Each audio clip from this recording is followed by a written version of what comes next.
we begin our journey in the quiet aftermath of sleep. Our fingers reach out automatically, not to touch another person or a comforting object, but to silence the insistent buzz of a modern alarm. It is an abrupt interruption, a harsh sound that shatters the soft boundary between rest and wakefulness. Before we even open our eyes fully, a subtle tug begins within us. This is the first moment of resistance, the gentle refusal to simply react to whatever external force has jolted us awake. To begin any day with true wisdom, we must first learn this pause. We are not merely bodies that rise, we are minds that wake. And the question hangs heavy in the stillness. Are we allowing our days to happen to us? Or are we intentionally choosing how they will unfold? For so many of us, the moment the alarm sounds, our mental processes jump immediately into problem-solving mode, into listing tasks, and dwelling on obligations. We treat consciousness like a checklist to be completed, rushing from one required point to the next. But the ancient philosophers knew that time is not just measured by clocks. It is molded by the quality of attention we give to its start. The mistake is treating our morning as simply preparation for action, rather than an opportunity for examination. We spend this precious window merely accumulating inertia, gathering the necessary momentum to survive until bedtime. But wisdom demands something deeper than survival. It asks us to pause and measure the emotional weight we carry from the night before. Our minds, restless in darkness, immediately revisit yesterday's unfiled grievances, the casual slight that stung, the conversation left unresolved, the goals missed by a mere fraction. We wake up already burdened by the baggage of unfinished emotions. This mental clutter is dangerous. It makes us start our day in a state of emotional deficit, assuming that any new interaction will be another test, another potential disappointment to manage. The weight of yesterday's unsolved problems bleeds into today's sunrise, coloring our judgment before we have even seen the sun fully appear. To break this cycle, we must learn how to separate the self that wakes up from the accumulation of selves that lived during the day. We need a philosophical clearing, a mental sweep to dust off the internal slate. This brings us to breathe. If we struggle to manage our emotions and tasks, perhaps we should first focus on the most simple, constant rhythm of life, the intake and release of air. Consider your breathing not as a biological necessity, but as an act of mindful anchoring. Slowing down this process is not simply calming. It is establishing a physical point of return when the storm of thought threatens to overwhelm us. It is grounding ourselves in the immediate present moment, the only place where true power resides. We practice noticing the gentle expansion on the inhale and the steady release on the exhale. This simple act connects us back to nature's profound rhythm. Think of dew gathering gently in a meadow. Nothing dramatic, nothing demanding, just an effortless cycle of condensation and slow evaporation. Everything is changing. Nothing stays static forever. The realization that permanence does not exist for external things should be profoundly comforting, because it also frees us from the terrible pressure of needing our life outcomes to remain fixed. We must learn to accept flow. This acknowledgement of impermanence is a profound liberation. But human nature rebels against this easy surrender. Our minds naturally gravitate toward defining self-worth through achievement and stability. We attach ourselves to certain roles, possessions, or even relationships, believing that if they were to shift, we too would crumble. The next internal challenge we must address is the noise within us, the constant counsel of voices arguing for our attention. Inside the quiet confines of the skull resides a miniature civilization. There are the voice of fear, always pointing out potential dangers, the insistent chorus of desire, promising joy if only one obtains enough, and the measured wisdom of reason, which seeks harmony. These internal forces do not always cooperate, creating periods of intellectual friction that can feel deeply exhausting by midday. True peace does not come from silencing these voices. That is impossible, but from learning to observe them with objective detachment. We must become skilled philosophers in our own minds. When fear screams about what might go wrong, we are trained to acknowledge it simply as a pattern of thought, a noise passing through the inner court. When desire whispers promises based on external validation, we label it, observing that its power is purely imaginary until acted upon by reality itself. This moderation requires intellectual humor, the ability to look at one's own anxieties and laugh gently at their melodrama. It turns suffering into an interesting case study in human psychology. Once we begin mastering this internal dialogue, we are ready for the conscious practice of facing difficulty before it arrives. This is a difficult concept because our natural tendency is to confront problems when they physically appear on our path.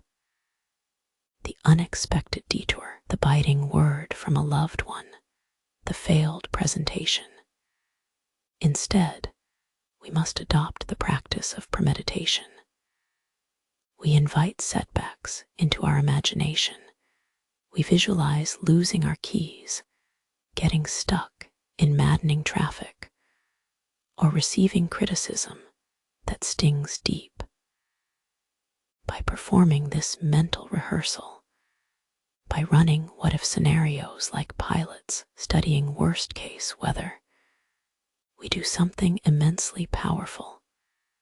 We strip these potential misfortunes of their surprise power. They lose their emotional sting because they have already been witnessed and cataloged by the mind. This is not pessimism. It is highly disciplined preparation. It transforms fear from a paralyzing gut feeling into merely an intellectual prediction. Having accepted that difficulties are inevitable, that setbacks are simply part of the human condition, like seasonal change, we can approach them with resilience rather than shock. But before we even tackle external chaos, we must root out our primary source of anxiety, the need to control things outside ourselves. we must learn to define good correctly. The world is filled with alluring commodities and ephemeral rewards. Money promises security, but delivers only transferability. Praise offers validation, but vanishes instantly. These are merely externals. They are beautiful. Yes, they can be useful, certainly, but they are not fundamental to the goodness of our soul or the integrity of our character. Our sole dominion lies in what we choose, our judgment, our effort, and our virtue. Everything else, the market shift, the criticism, the weather, is classified by philosophy as indifferent. They do not determine who we are. To realize this distinction is to lift an immense burden off the shoulders. It shifts our entire focus from hoping for favorable circumstances to perfecting ourselves in every circumstance. This radical reframing allows us to choose meaningful action over meaningless worry. And this culminates in the quiet, intimate ritual of journaling. We spend time translating our waking reflections onto paper, a simulated act of writing a morning meditation. The journal becomes a sacred space for self-correction, a controlled echo chamber where we interrogate our deepest intentions before they meet the world's reality.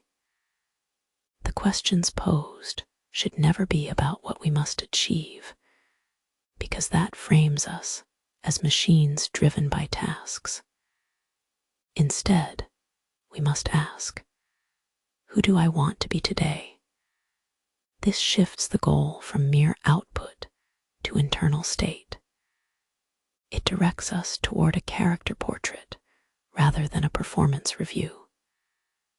We are training ourselves to embody certain qualities: patience, fairness, attention, and using our daily interactions as evidence of that commitment.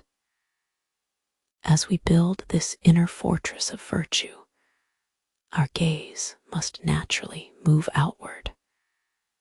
The world is not an enemy waiting to be subdued. It is a vast and necessary training ground.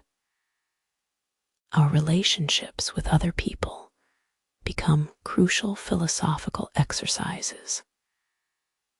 When encountering difficulty, a family member who resists understanding, a colleague whose judgment is unfairly sharp, we train ourselves to withhold the immediate reactive response.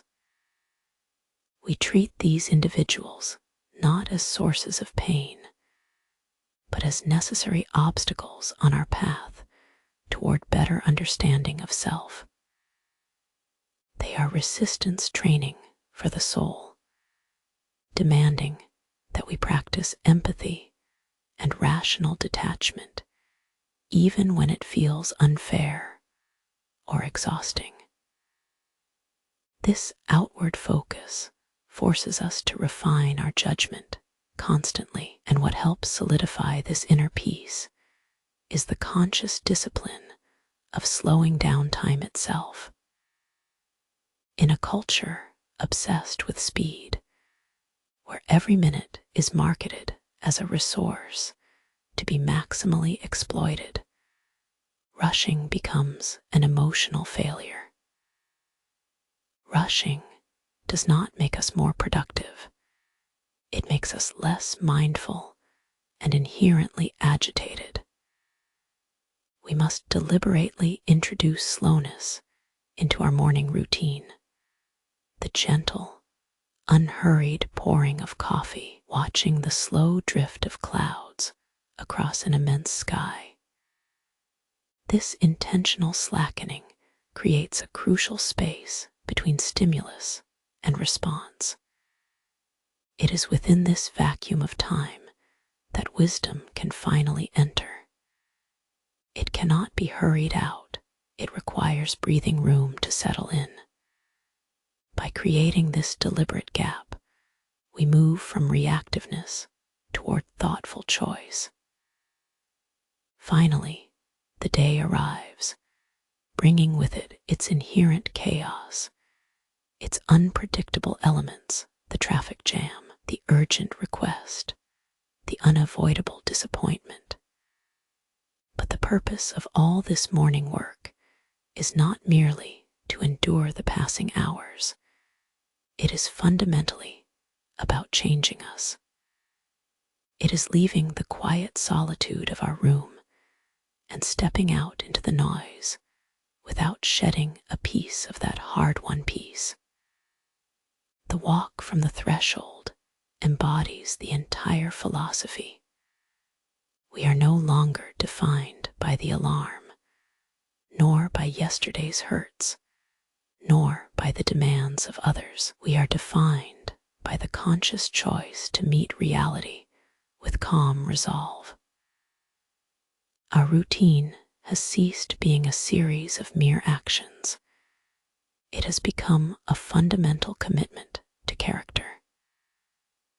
The journey outward is proof that the discipline practiced in silence can carry us through the storm, allowing us not just to survive the day, but to live wisely within it. The morning often finds us already troubled. Before our feet touch the cold floor, before we have even opened our eyes fully, the mind begins to race. It is a silent alarm clock, ringing with the residue of yesterday's moments. We carry with us an invisible luggage, a collection of half-finished arguments, unanswered emails, petty resentments, and perceived slights. We treat these unsolved problems as if they were physical weights, strapping them to our shoulders before we have even started walking through today. This is the weight of yesterday's unresolved past, a burden we willingly choose to carry into the fragile potential of this new day. We wake up expecting an immediate solution, a quick fix for some lingering dissatisfaction. But life does not present itself as a set of solvable equations. The world simply exists, demanding our attention, much like an endless river that flows regardless of our inner turmoil. The first work of the disciplined mind, then, is simple: to acknowledge this luggage, to see these thoughts, the memory of that sharp word spoken in anger, the injustice perceived from a coworker, the task left undone last night, not as facts demanding immediate action, but merely as passing reflections on the surface of consciousness. We must pause and observe them from a distance, recognizing that just because we remember something does not mean it has power over our present moment. The mind is remarkably efficient at recycling negative energy. It takes a frustration from Tuesday afternoon and repeats it with the urgent drama of today morning. This endless looping keeps us locked in an emotional holding pattern, preventing us from utilizing the most precious resource, the singular gift of the now. The ancient wisdom reminds us that while we cannot control the actions of others, nor can we force our memories to dissipate instantly, we possess supreme authority over how much attention we grant them. We are not simply passive receptacles for external events and internal ruminations. We are active curators of our own minds. Consider this mental baggage. It consists largely of judgments about what should have been said, what was unfair, or who failed to meet our expectations. These judgments are often colored by unmet needs, which is a deeply human but profoundly unhelpful way to begin the day. To assign value or blame before daylight has fully cleared is to give away the potential purity of the new beginning. The weight of yesterday's problems whispers seductive nonsense. If I just solve this conflict right now, then today will finally feel right. But this philosophy teaches us that true peace cannot be achieved by solving a backlog of grievances. True peace can only begin when we empty the space in our mind enough to receive what is truly available here and now. The process is one of deliberate detachment. When the thought about yesterday's harsh exchange surfaces, do not argue with it, nor should you dive into the detailed retelling of the events. Simply label it a past judgment. Acknowledge the loop, then gently redirect your focus back to the rhythm of your breath. The breath is always here. It is indifferent to who offended us or what was left unsaid. It simply moves. This returning to the immediate physicality, to the feeling of the mattress beneath us, the simple act of drawing air into the lungs, is an anchor.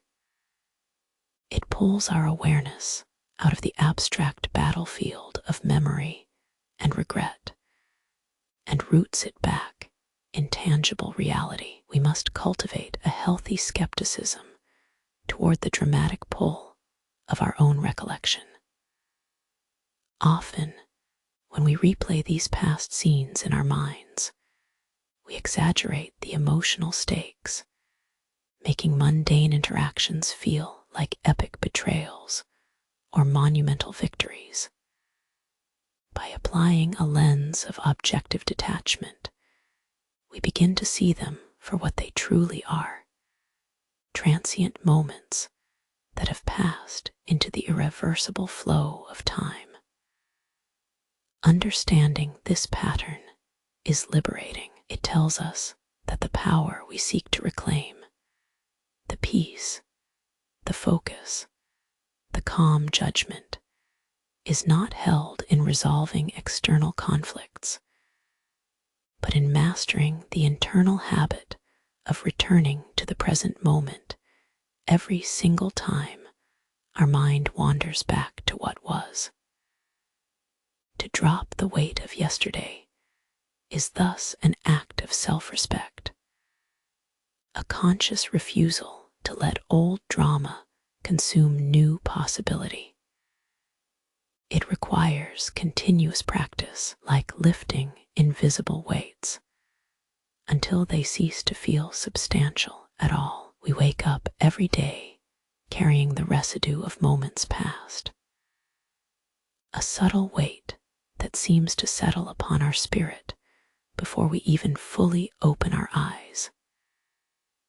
It is a gentle accumulation of unanswered worries, unresolved disputes, and the mental inventory of things left unsaid or undone.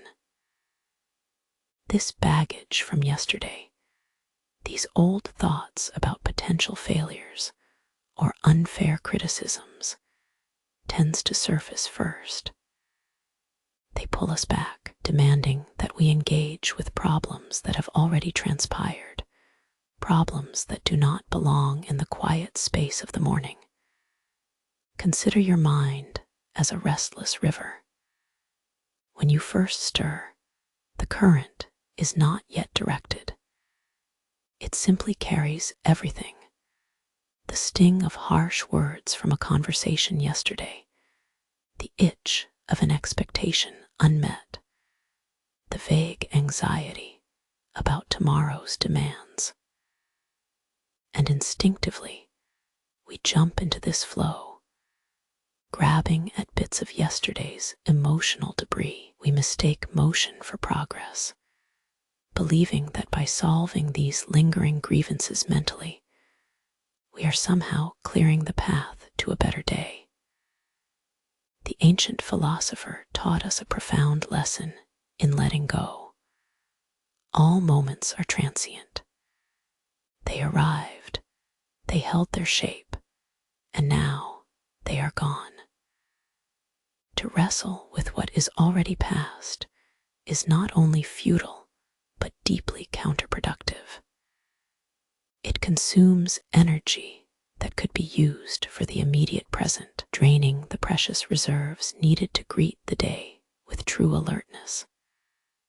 Our consciousness needs an anchor.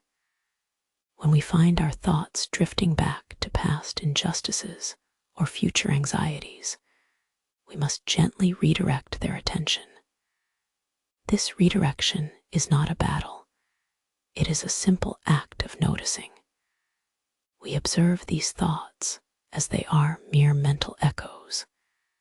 They arrive unbidden, dressed up in the garments of should have, or if only. The work begins by acknowledging the passage of time itself. Breath offers us this constant reminder.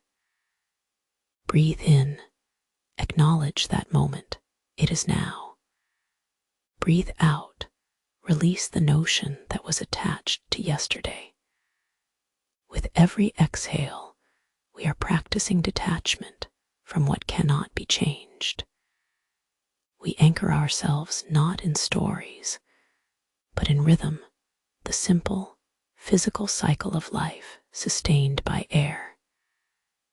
This practice allows us to reclaim mental space. If the mind is constantly preoccupied with a tribunal hearing about past wrongs or future hypothetical disasters, it has no capacity left for wisdom. It cannot see the beautiful simplicity of the present task before it.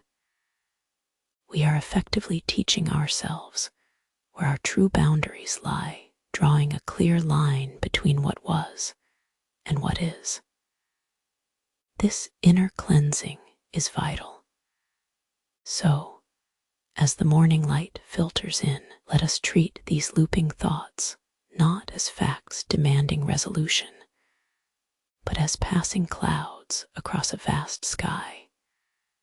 They cloud the view briefly. They suggest storm, but they do not define the lasting nature of the atmosphere itself. We observe them from a distance, understanding that our internal peace does not depend on external perfection, nor on the resolution of an old argument. It depends only on our capacity to return, time and again, to the steady rhythm of now. It is a profound act of self-reclamation.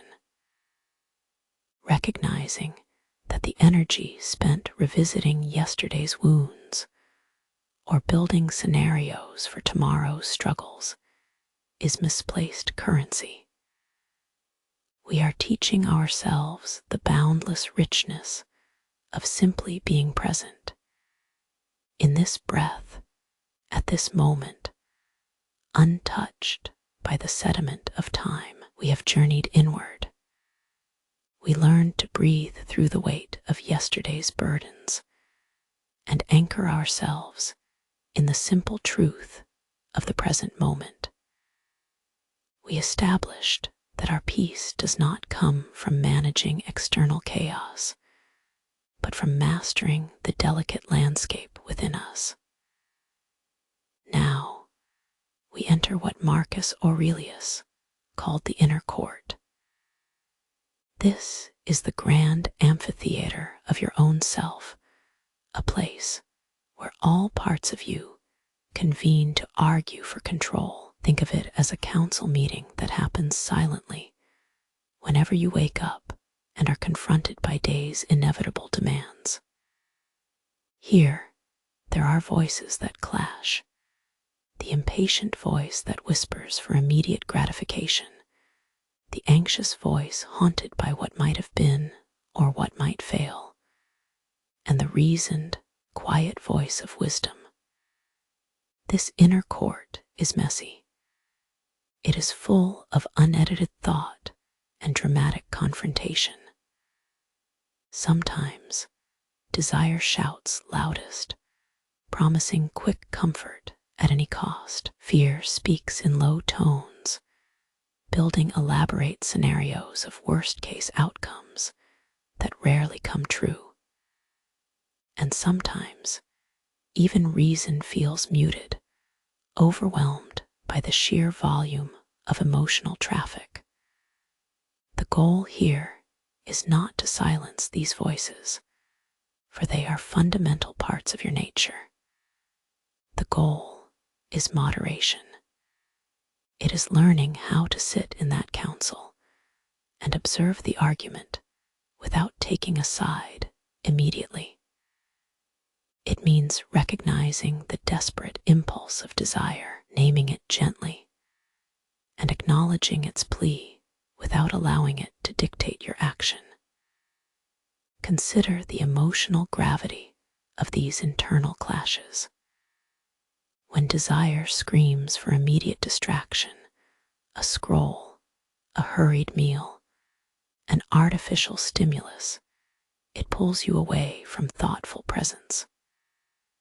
When fear rises up, criticizing every possibility or magnifying every slight, it convinces you that peace is unattainable and requires constant struggle to maintain. To practice moderation in this inner court is to become the impartial judge. It means pausing when desire calls for reckless action, asking yourself instead, is this impulse serving my highest self?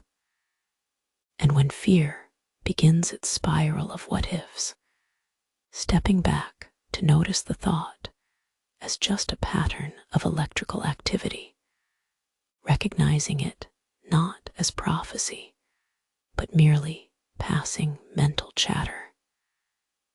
We must learn that these voices are narratives, and stories can be altered. They do not have to become reality simply because they exist in your mind. By observing them, by saying internally, there is the voice of anxiety again. I hear you. Without judgment or engagement, we create space. Space between the stimulus and your response. That space is where freedom resides.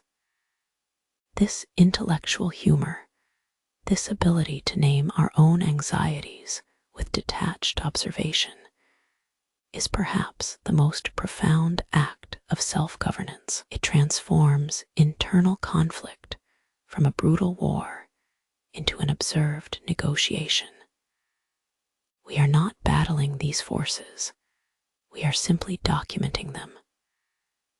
And this leads us to the next level of practice, understanding that true peace isn't just about calming down, but about defining who you intend to be when the voices subside.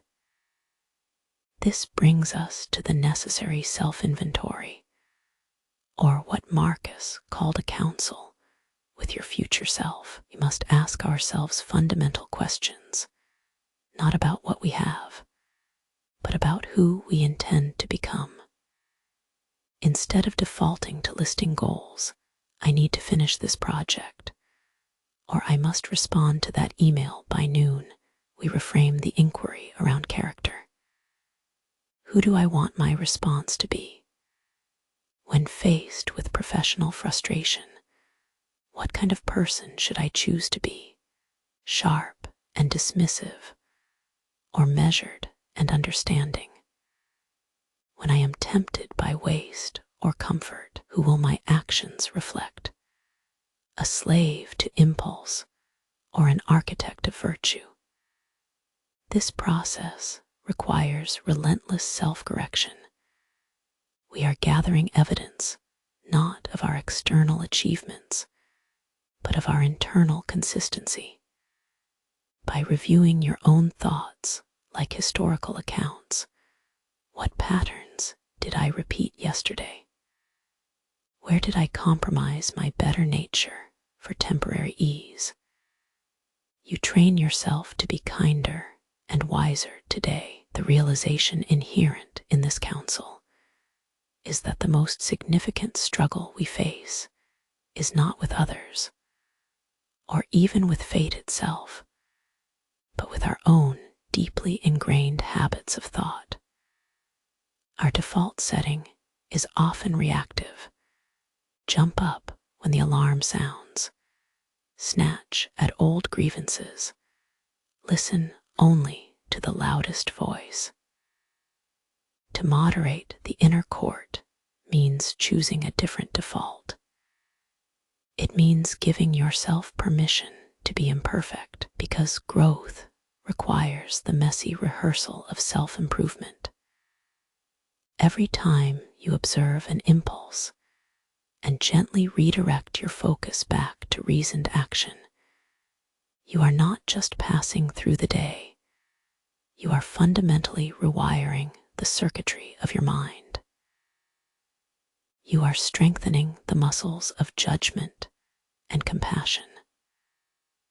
The inner court is therefore a space of constant negotiation, a laboratory for virtue. It reminds us that being wise is less about acquiring knowledge and more about maintaining emotional equilibrium amidst unavoidable turbulence. Our quiet work this morning, this internal counsel, is the preparation required to step out into the world, not just surviving it, but participating in it with deliberate grace. The foundation of a meaningful day is laid only through the self-mastery attained during these still hours. We have spent the morning turning our gaze inward, observing the quiet turmoil of our own minds.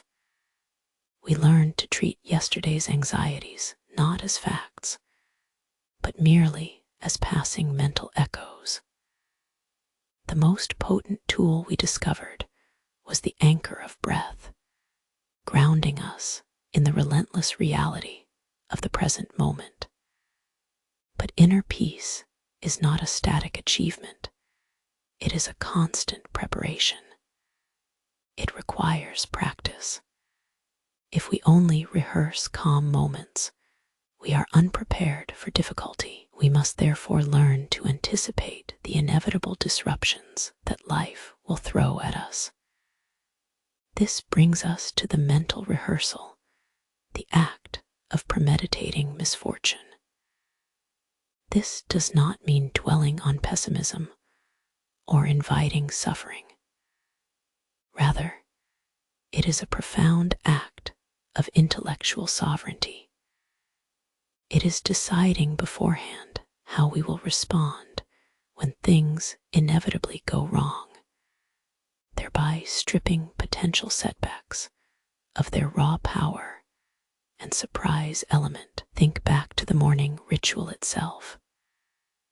When the alarm first rang, your immediate impulse was reaction, to silence it, to shut down, to escape. The mindful response, however, is different: observation.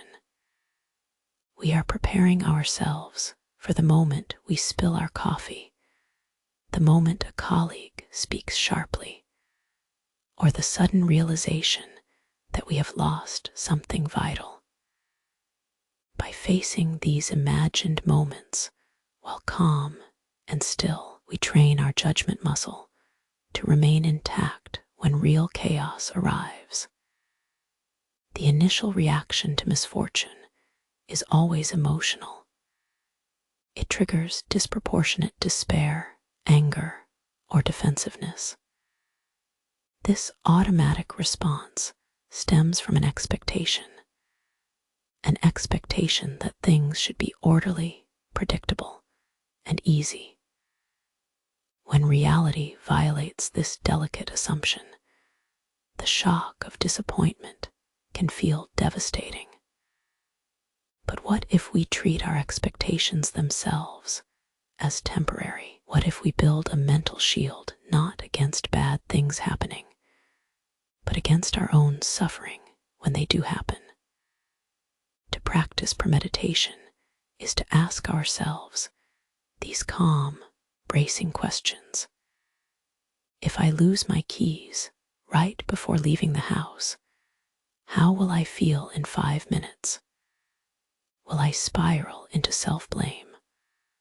Or will I simply remember that this is an inconvenience, not a catastrophe? If traffic stalls and we are running late for something important, what narrative do I automatically begin telling myself? That I am failing, that my life is chaotic, that no one appreciates me. By rehearsing the external event first, the sheer impossibility of moving forward in gridlock, and then deliberately challenging the accompanying internal narrative, we create space. We interrupt the chain reaction from shock to emotional overload. The goal here is not to become fatalistic, but resilient. Resilience comes from knowing that while external events are outside our control, our judgment regarding those events remains sacred and within our grasp. Loss of an item is merely a physical event. Judging it as proof of your overall poor competence is a judgment you have the power to retract. Imagine practicing this with criticism. Perhaps a friend dismisses an idea you are passionate about. The first knee-jerk response might be wounded defensiveness. They don't understand me, or I shouldn't have shared that.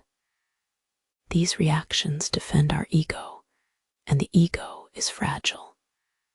By premeditating this critique, by asking, if someone challenges my work, how will I respond rationally?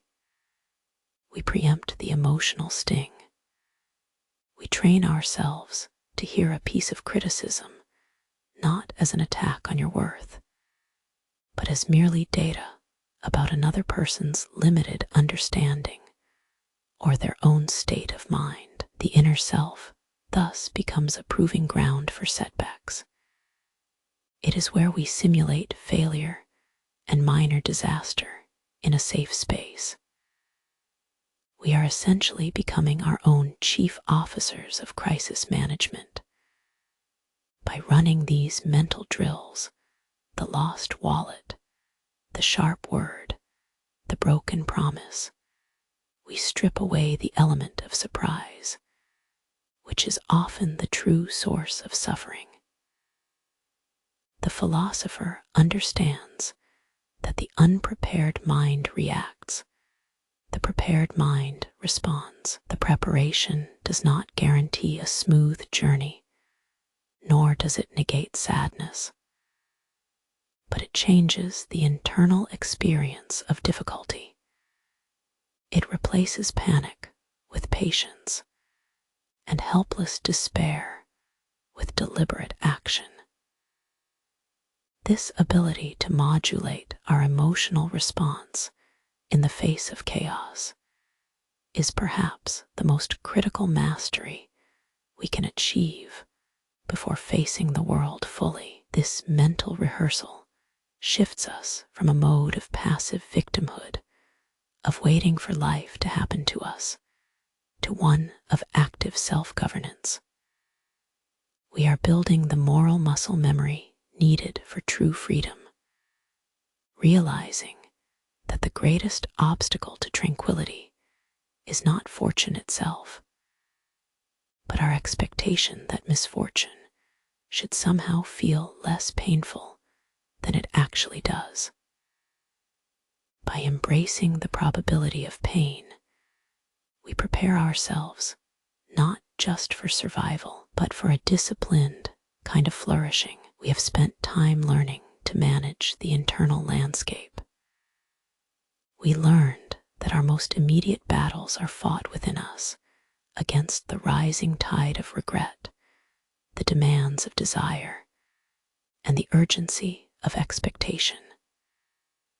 We trained ourselves to observe these inner forces without judgment, to become impartial judges of our own fleeting thoughts. But the journey cannot stop at the boundary of our skin. The ultimate question remains: where do we truly place our focus? What is the single locus of control that determines a life well lived? Is it accumulation? Is it approval? Or something far more simple, yet infinitely profound? The external world is magnificent in its complexity and terrifying in its indifference. It offers us rewards, wealth, accolades, praise, things that society shouts loudly about as necessary for happiness. We instinctively reach out to grasp these things, believing that acquiring them will finally grant us lasting contentment. Yet, the philosopher's deepest inquiry leads us away from the gold and the laurels. The core realization is this: nearly everything external is indifferent. They are not inherently good, nor are they inherently evil. They simply are. Our judgment, our reaction to these things, that is where all power resides. Imagine life as a tapestry woven with countless threads. Some threads gleam brightly, the gold of reputation, the emerald green of health.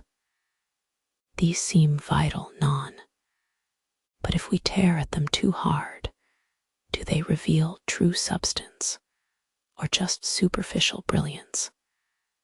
The Stoics teach us to look past the glittering veneer and examine what is holy within our command.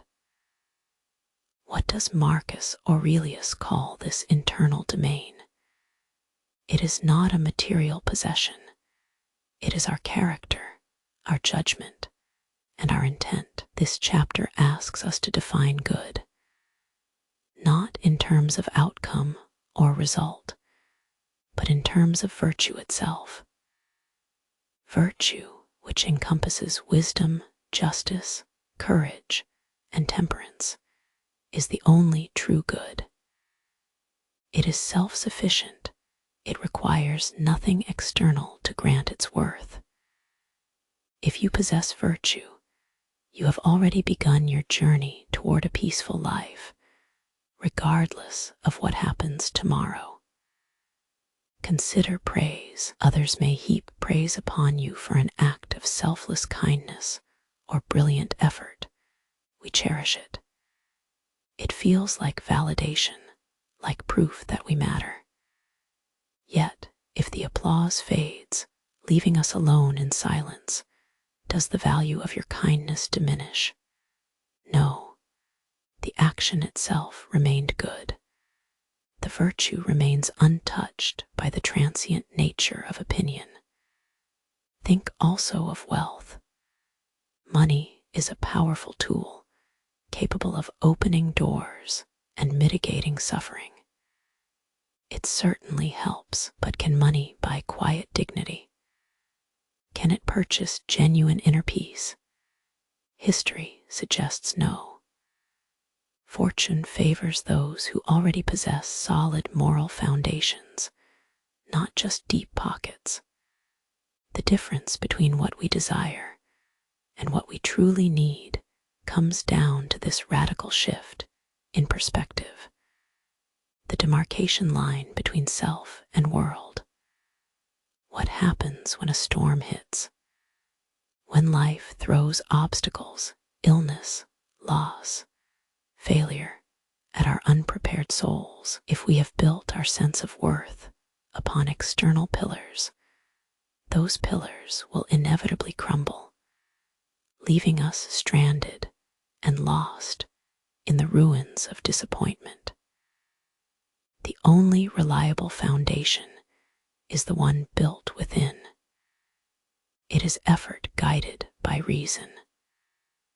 When we focus solely on exercising justice in a difficult interaction, or when we commit to acting with temperance, even when tempted by excess, we are practicing the definition of good itself. This realization requires us to undergo a systematic mental recalibration. We must treat external things, success, failure, criticism, as what the Stoics called preferred indifference. They are preferred because they are pleasant and easier to manage, but they are absolutely indifferent in terms of our core moral worth. Our character is never compromised by a bad harvest or a harsh word from an enemy. The goal, therefore, becomes pure self-sufficiency rooted not in fortress mentality, but in reasoned understanding.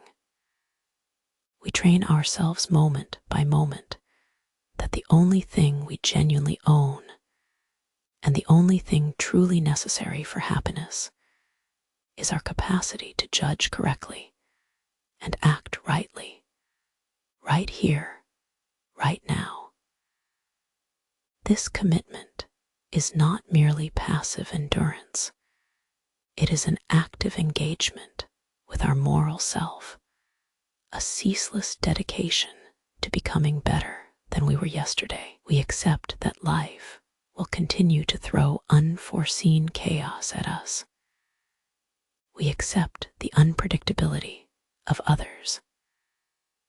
But by anchoring our sense of value solely in the quality of our own reasoned effort, we transform ourselves from beings tossed about by circumstance into navigators of our own souls.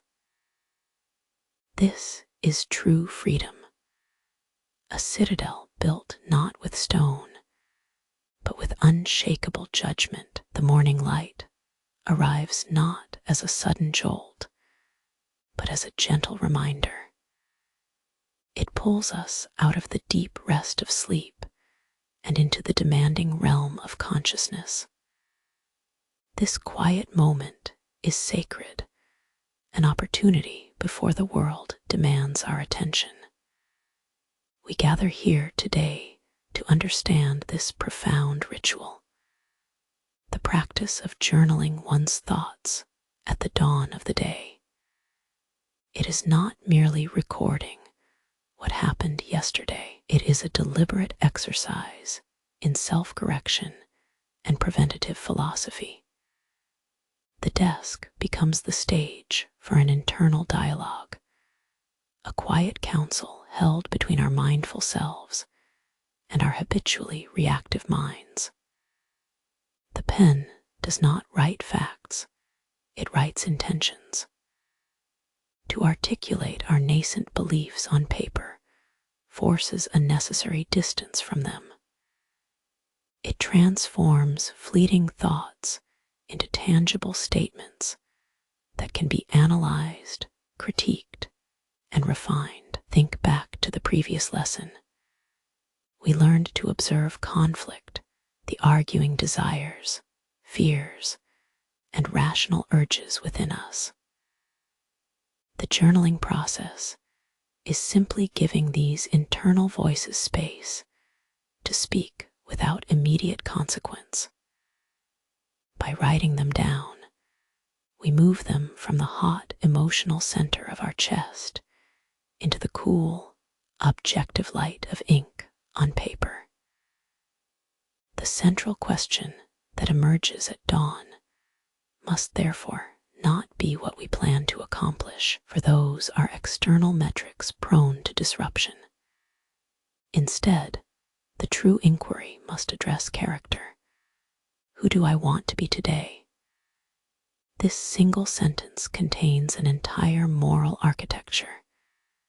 It asks us to define our default setting, the version of ourselves we will present when chaos inevitably arrives. This shift from goal setting to self-definition is revolutionary. Achievement defines action, being defines us.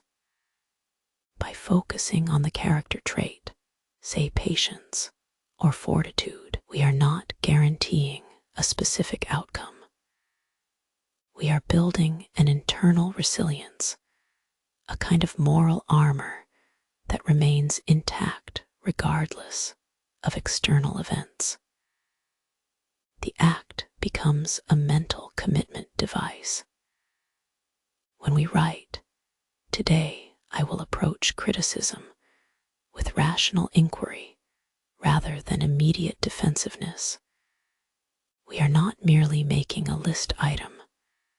We are formulating a preemptive contract with our future selves. We are setting the rules of engagement for the soul in the hours ahead.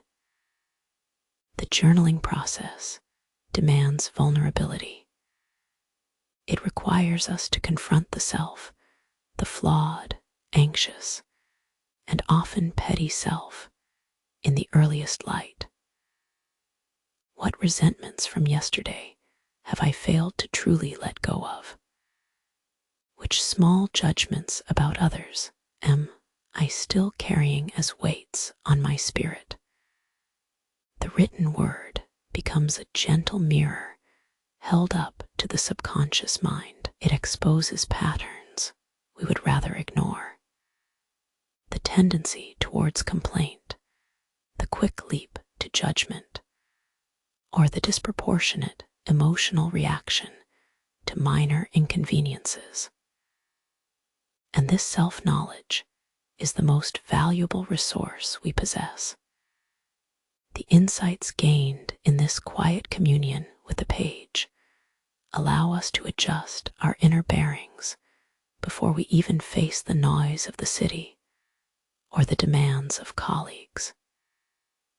It equips us to meet the world not as mere participants, but as deliberate agents.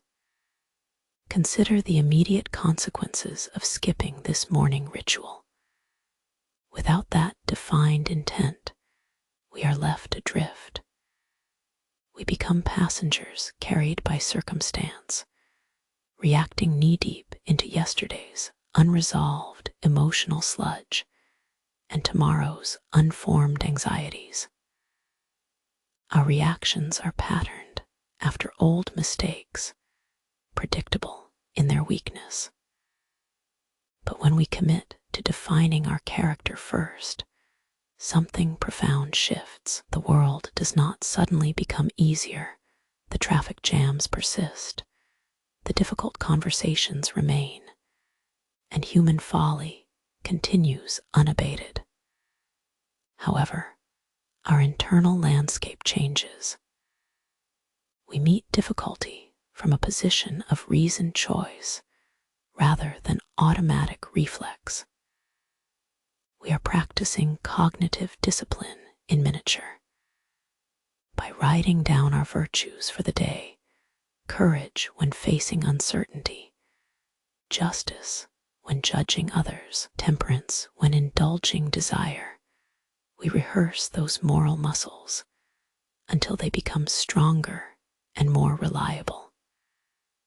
We train the mind to default not into panic or accusation, but into measured thought. The journal is therefore a kind of emotional immune system. It allows us to quarantine negative narratives before they infect our day.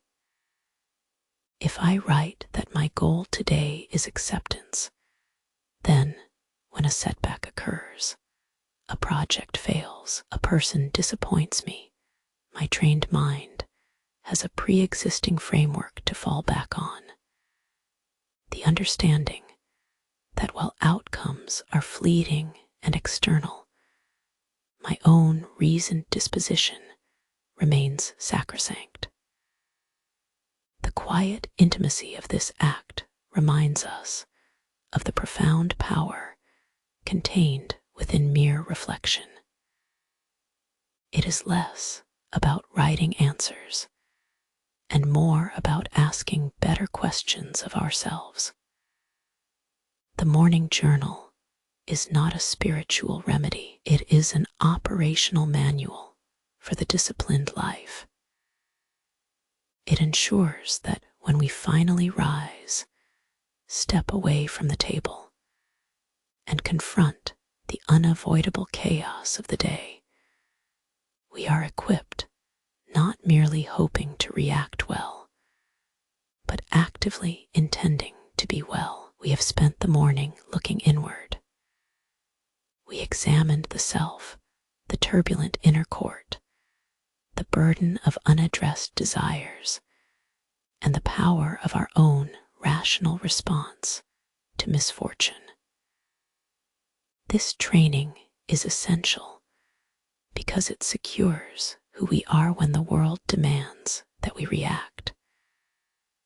But wisdom rarely remains confined within the walls of our own contemplation. To truly live philosophically, we must learn how to navigate the external world with the same calm detachment we cultivate before dawn. And in this world, the primary source of unavoidable interaction is other people. How do we treat the lives and minds of others? Are they sources of frustration, demands for emotional energy, or something altogether different? We have practiced viewing our own thoughts as transient echoes, mere data points that pass through the mind without demanding action. Now we apply that same impartial gaze to humanity itself. The great challenge facing every aspirant to wisdom is learning to see other people not as individuals who deserve unearned sympathy, but rather as necessary instruments for our own development. They are mirrors reflecting back the imperfections and potential of our character. Consider the person who irritates you most deeply, the colleague whose habits grate on your nerves, the family member whose opinions feel fundamentally flawed, or a stranger whose inconsiderate actions trigger an immediate spike of resentment. In modern life, we tend to personalize these slights.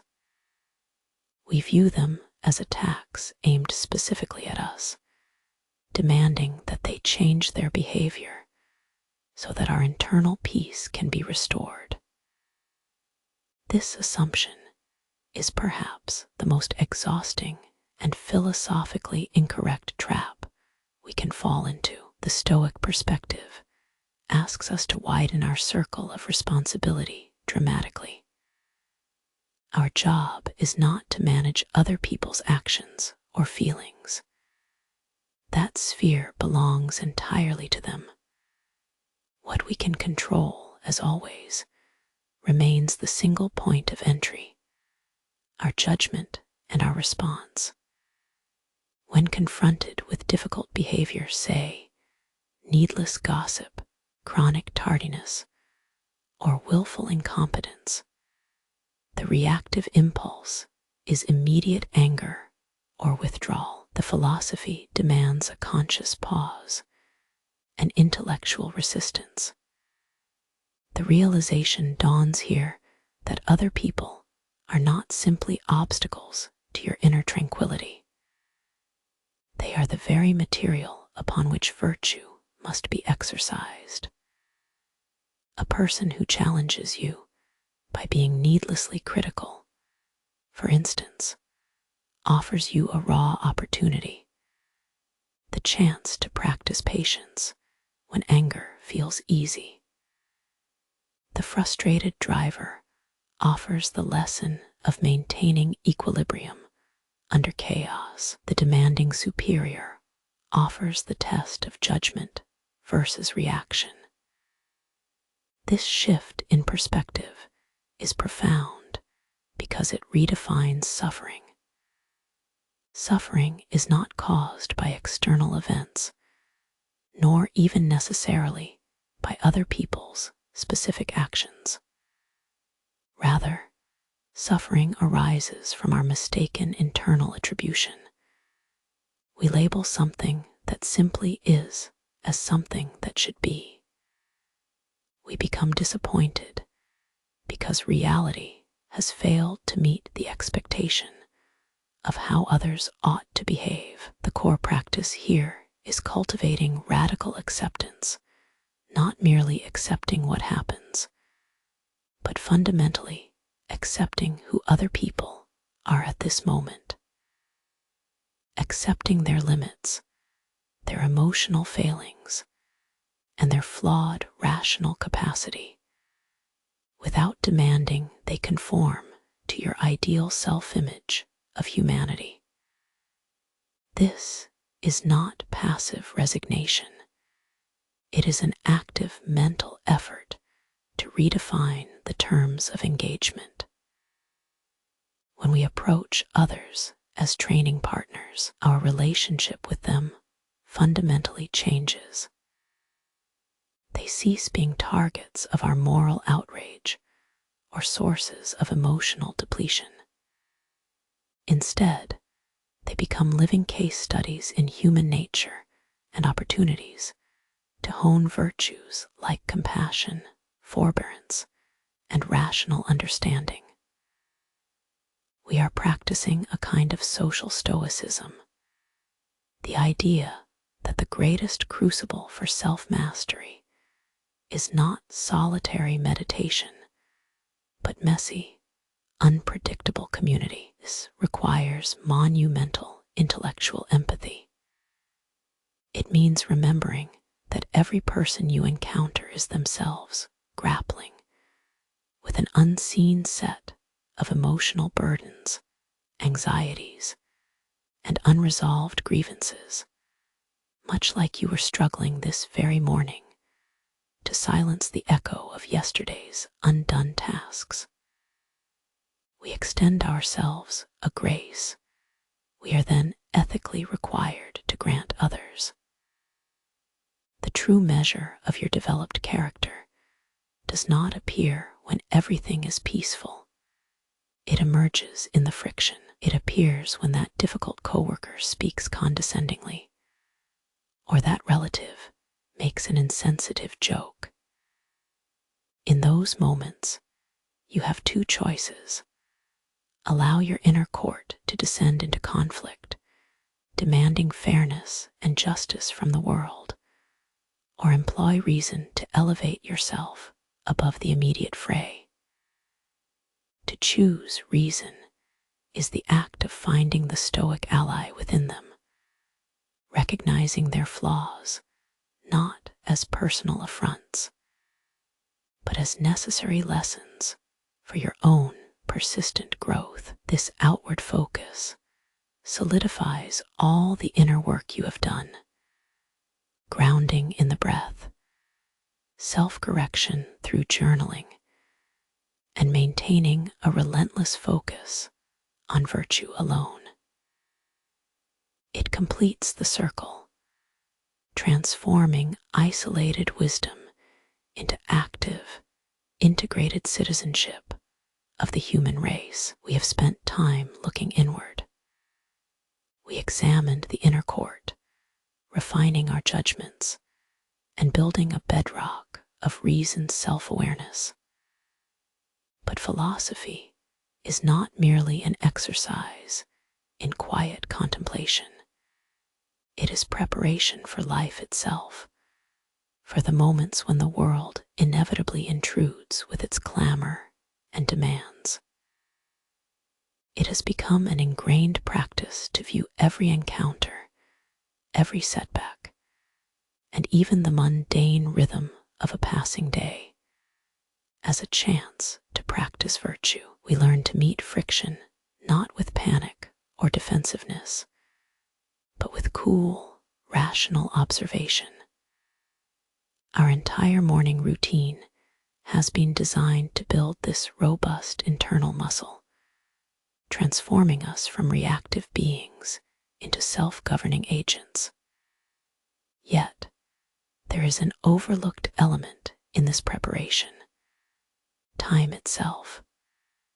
Most of us live under the illusion that our lives are defined by speed.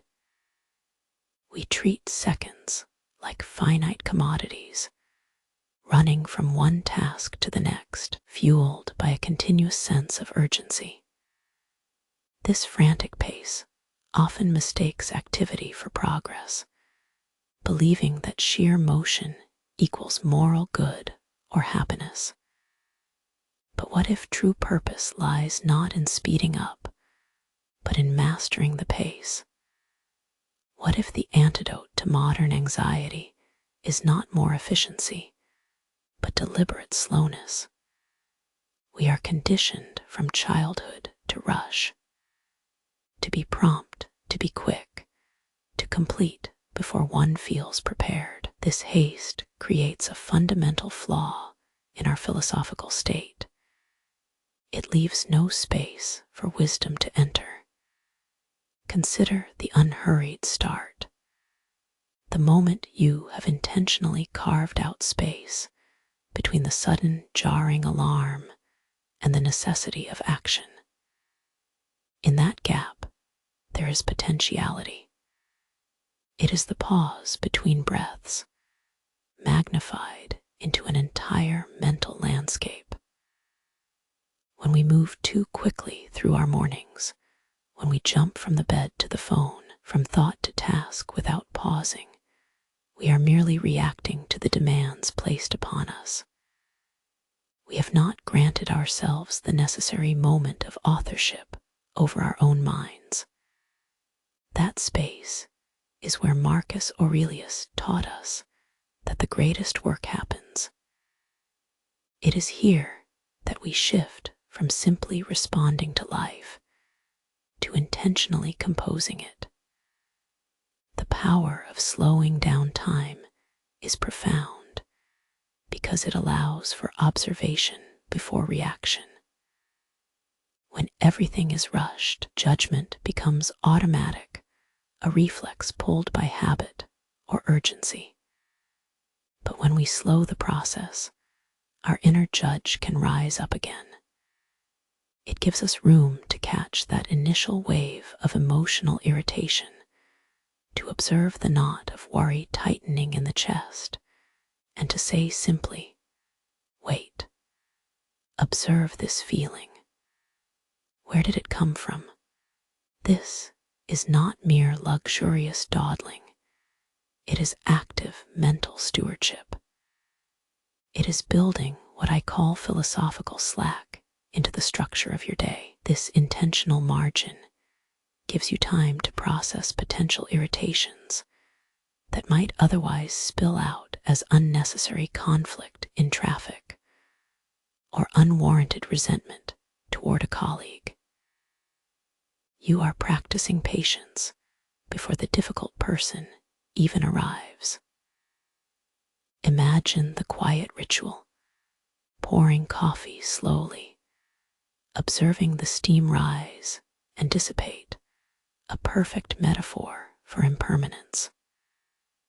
Watching the sunrise creep over the horizon without checking a timetable to see what it means. These simple acts reclaim our attention from the tyranny of clocks and appointments. By slowing down, we teach ourselves that some things do not require immediate completion. We learn that stillness itself holds value. This realization fundamentally shifts how we relate to outcomes. If we move slowly enough to allow wisdom to guide us, then any setback is merely an event that happens to the slow, thoughtful observer, rather than a shock that overpowers them. This pace allows our premeditation work, the rehearsal of misfortune, to be integrated into lived reality, not just conceptual theory. When we arrive at the inevitable chaos of a busy day and feel the pressure mount, we do not panic because we have built muscle memory for composure. We are fluent in stillness. The power of the unhurried start is thus one of radical acceptance of process. It teaches us that being fully present is itself an act of virtue. It means showing up to life with a quiet sense of intentionality, having consciously decided where and how you will allocate your limited mental energy. This mindful deceleration does not soften the blows of life. Rather, it equips you to absorb them without fracturing. You step out into the complex world feeling prepared, not armed against every possible failure, but grounded in the unshakable knowledge of your own steady, thoughtful presence. This careful pace is the final step, turning internal resolve into external peace. It is the commitment to living measuredly, one conscious breath at a time. We have spent the quiet hours mastering the self. We learned to observe our inner dialogues, to accept that much of what troubles us comes from yesterday's echoes or from imagined future failures. The wisdom gained in solitude is powerful, but it remains contained within these walls, a private victory achieved by simply choosing conscious observation over automatic reaction. The true test, the moment when contemplation ends and life begins, is the departure. It is stepping out of the safe confines of our routine and into the unpredictable expanse of the day itself. This transition can feel terrifying. We are taught to expect chaos, the sudden rush, the unexpected delay, the sharp word from a stranger. But merely predicting misfortune is not the same as mastering it. The accumulated armor of inner peace we have built must now be tested by the friction of other people and the relentless demands of external circumstance. It is here that philosophy moves from an academic exercise to genuine survival skill. We face reality, where time does not pause for our meditation, and obligations call us out into the demanding current of existence. The initial step outside requires a profound mental shift. We must internalize this core understanding. We are not preparing to conquer the day. We are preparing to change ourselves in the face of the day. The external world remains fundamentally indifferent to our best intentions. It will still bring traffic jams, unresolved arguments, and moments where logic seems entirely suspended. Instead of bracing for the fight, however, we practice a kind of graceful acceptance. We carry our settled sense of self with us, a calm gravity that resists being thrown off balance by external jolts. This is not passive resignation. It is an active choice to maintain internal composure regardless of what unfolds around us. Consider the simplest interaction, a frustrating conversation on the street, or a momentary misunderstanding at work. Our instinctive response is often to personalize the slight, to take the criticism as an attack on our very character. and allow that hot blood to dictate our words. This takes energy, emotional capital, and leads us quickly into cycles of resentment. But now we draw upon the tools cultivated during these quiet mornings. When faced with a difficulty, we pause. We pause and ask, is this pain truly mine? Does this external event define my worth? Or is it merely an impression, a flash of noise that requires no internal surrender? The goal of carrying inner peace through the day is therefore one of relentless non-reaction. It means cultivating a mental distance from our emotional impulses, treating every slight or inconvenience not as proof of injustice, but as raw material for our character development. We must view every difficult person we encounter, the demanding relative, the dismissive colleague, the irritable cashier, not as an opponent to be defeated, but as a crucial training partner. Their imperfection is simply presented to us as a boundless opportunity to exercise patience, compassion, and measured reason. They do not challenge us because they are malicious. They challenge us because we have the inherent capacity for better judgment.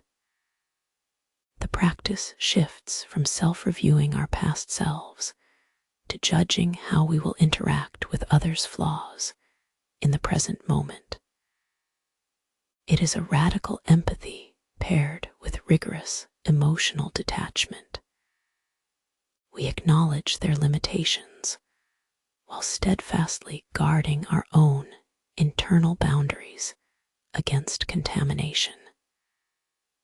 As we walk out, adopting this philosophy, the world does not change its chaos for us. The noise continues, the hurry persists, and the unexpected snags remain everywhere. Yet, we have changed. Our ability to observe, to simply note, I feel angry, rather than immediately acting on that anger, is our greatest departure into freedom. We leave the structured contemplation of this morning behind, carrying not a plan, but a principled disposition. A refusal to let fleeting external drama determine our internal calm. This is the mastery sought by the ancients, realizing that true liberty resides within the boundaries of the mind. It is not about surviving the day. It is about defining what kind of self we choose to be while living through it. The journey now requires us to walk forward with this quiet, enduring resolution, the knowledge that even amidst utter disarray, our core judgment remains sovereign. This sustained commitment to reasoned action, moment by painful or beautiful moment, is the ultimate realization of virtue. And it is what truly defines a life